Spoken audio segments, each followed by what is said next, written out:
So, basically, I was wondering if I could get your general opinion on the bill itself, whether you're in agreement or disagreement with it. You know, I would an agreement with it if it stays true to what the bill is. And it talks about, you know, if it's a retired law enforcement officer or officer left in good standings, you know, and that means left on. There are, good standings is open to interpretation. Yeah. And that's the one issue. Kind of a vague word. It is. Good standings is that if they all, to me, is the officer left without being forced to leave. Some departments that, let's say an officer gets investigated by the department, they won't necessarily terminate them. They'll allow them to leave in good standings. That's. I know that might not make sense. Yeah, I understand what you're saying. Understand what I'm saying? Yeah. So it would have to be a true good standings. And I know the bill talks about training. It would have to be set up by the DCJS. Yeah. As long as that training for someone to carry a firearm was on the same lines as a police officer training, or in the same training that we go through, I feel that has to be the same that someone that carries a gun in the schools. All right, yeah, I think I see where you're going. See where I'm going with that? Yeah. Because if you allow someone to carry a firearm, you want them to have adequate training, and you want to have good training. Yeah, I can understand that. I believe right now, I'm not sure. I'm pretty sure the basic what this bill does right now is putting more restrictions on the current law.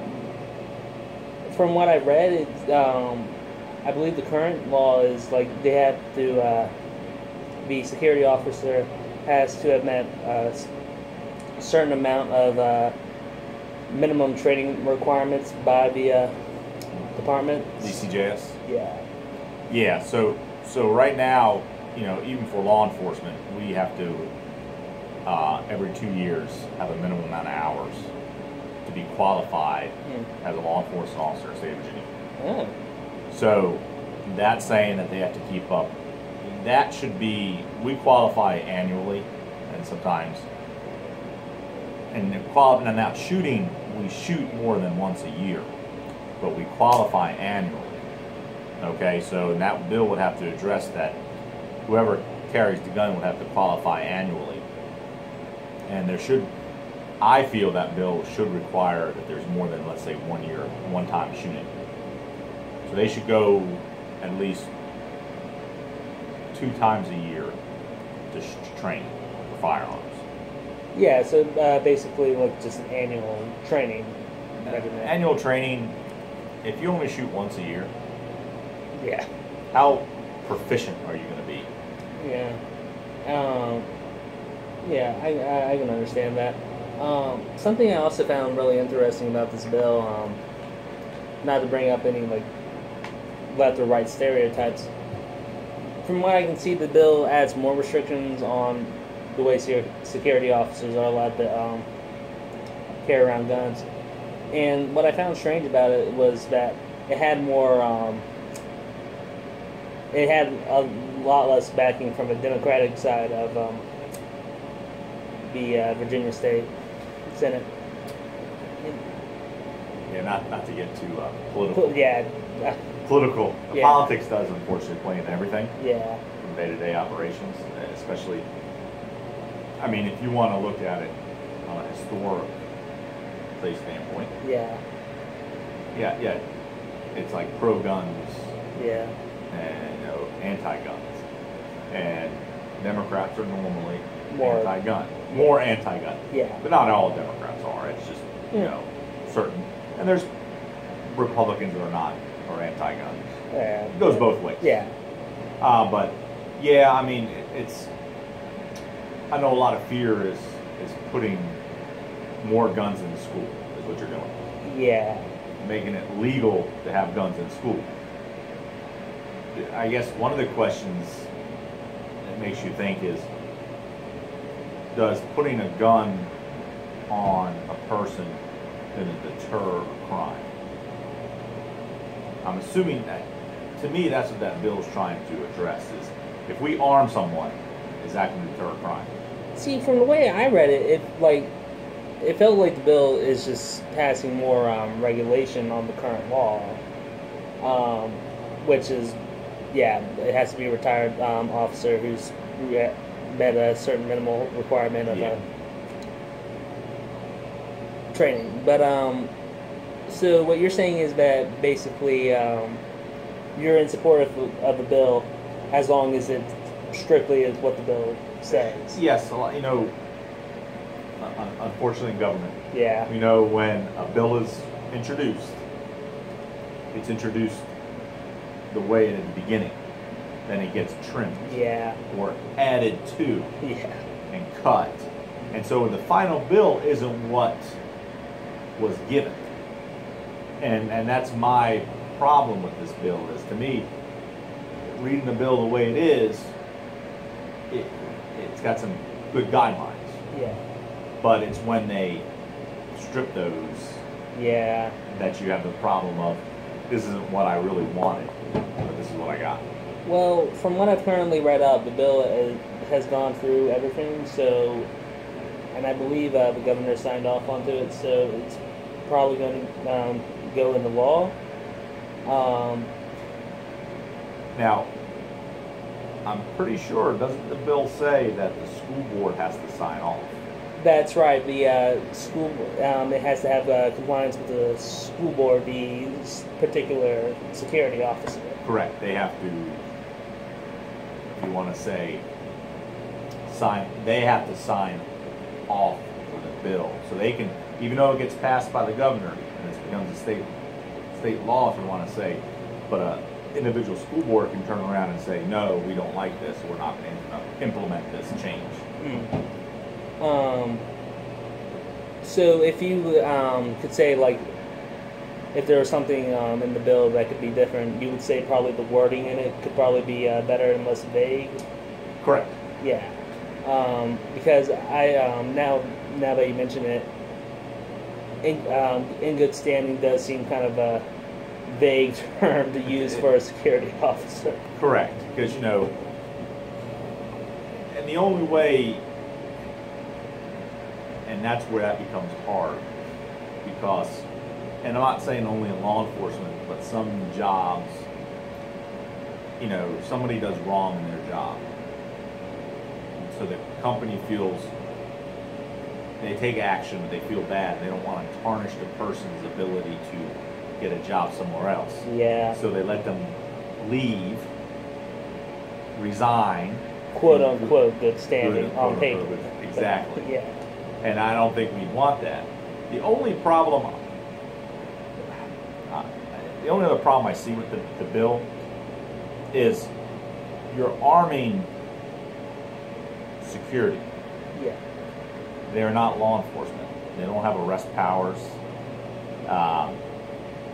They have no power. Yeah.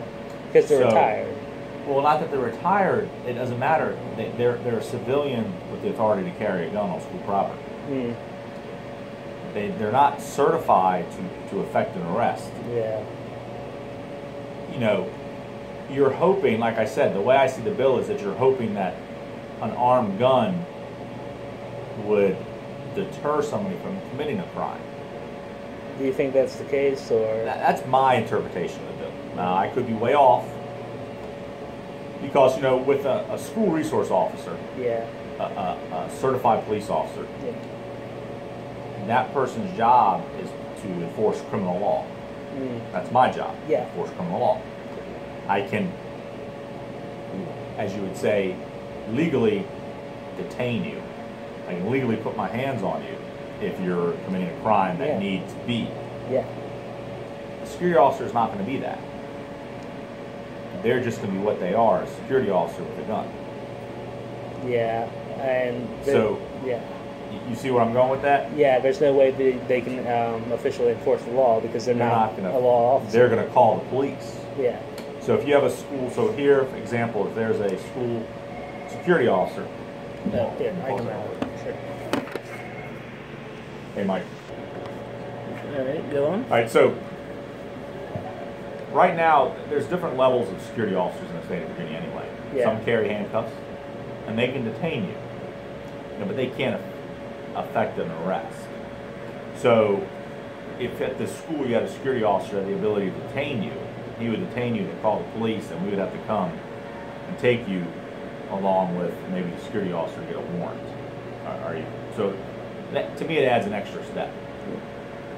Are you following? Yeah. Do you feel like, because you didn't feel like in most circumstances a security officer should need a gun?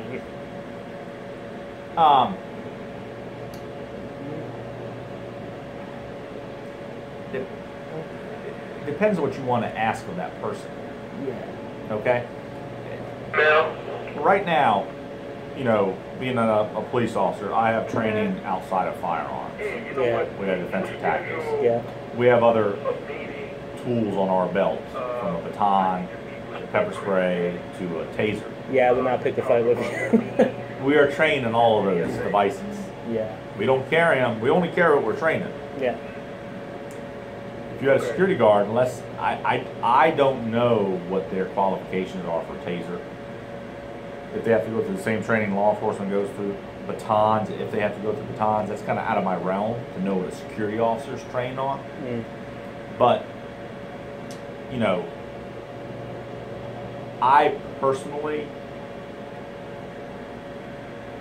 don't see, I see people don't look at security officers on the same level as police officers. Yeah. Because I think people know the limitations of a security officer. Of what they can legally do. Can and can't do. So it's like, respect the authority. Okay? Yeah. You know, is the authority in the badge or the person? You know, and it's important how somebody conducts themselves. Yeah. You know, it's a big part. But, you know, for an officer, how they conduct themselves to other people is where the respect comes from. Not the badge itself. Yeah. It's the person. Yeah. But when you kind of go to a security guard, people don't perceive them as the same. They view them differently. Yeah. And so the respect's not there, even if the person's nice. Yeah. And I don't, so my opinion is I don't think if you arm a security guard, I don't think people are going to see it the same way. Yeah. They're going to perceive them as less trained, don't have any power. What are they really going to do? Yeah. That's an opinion. Yeah. I mean, I completely agree with that. And that's my only issue about, it's like taking law enforcement out of the schools and putting in armed security. Yeah. But, you know, for law enforcement, you know, even though I'm like example for myself or any of our school resource officers in Albemarle County, we do more than just, you know, enforce the law. Yeah. We do a lot of, if you want to call it community outreach. You wouldn't have that with a security guard. Yeah. You know, so we have more than one role at the school. I have more than one role. Oh yeah. You know, so you're not going to get that with an armed security guard. No.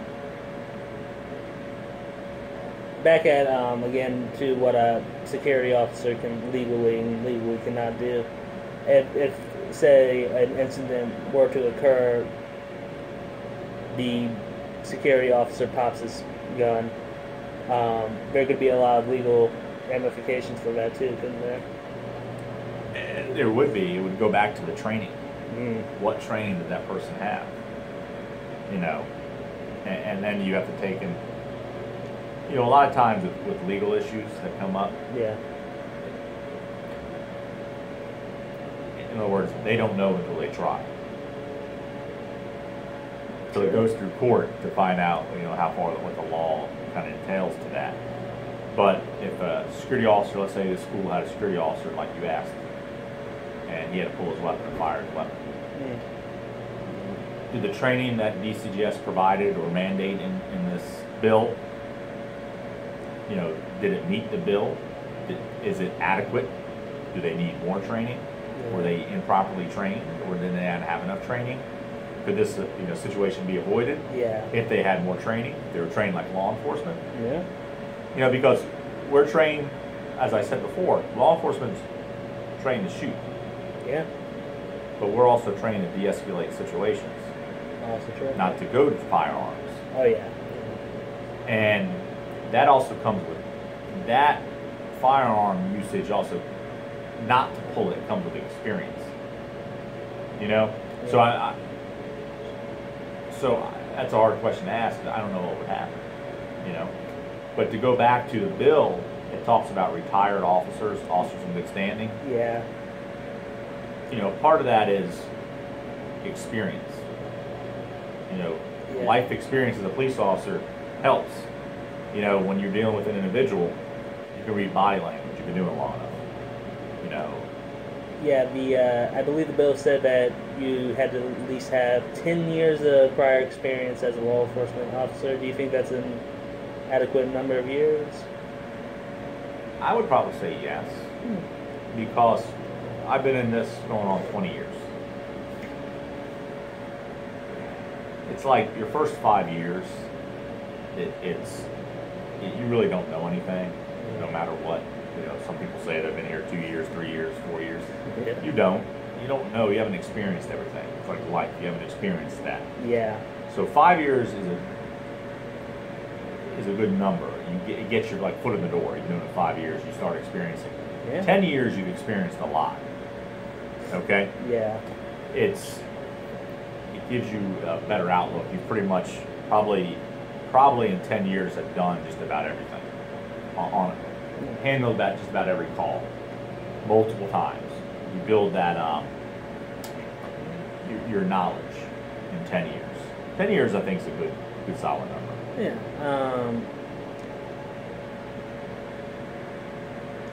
Trying to think of anything else that I mentioned.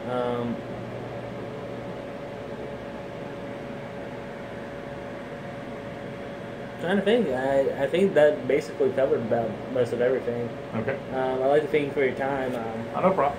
Yeah.